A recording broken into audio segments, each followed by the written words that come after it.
Hi అండి, ఇది చూడండి క్యూట్గా వైట్ పిల్ల. చూడండి బాతు పిల్ల ఎలా చూడండి బాతులమ్మట ఎలా వెళ్తుందో అదో చూస్తున్నారా.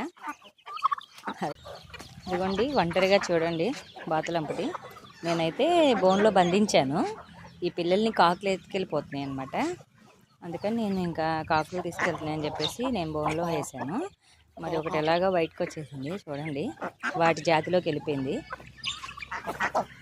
అదిగోండి నేనైతే ఇదిగో ఇలా జాలీలో బంధించాను. ఇవి ఇంకా వీటినన్నా కాపాడదాంలే అని చెప్పేసి ఇవి చాలా పిల్లలు చేసాయి. అయితే ఈసారి బాగా ఎక్కువ వచ్చాయి, కాకులు ఎత్తుకెళ్ళిపోతున్నాయి.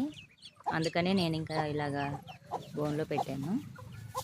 కొంచెం పెద్ద అయిన తర్వాత బయటకు వదిలేద్దామని. ఇదిగో చూడండి టర్కీ అయితే చేతుల్లోనే వస్తుంది.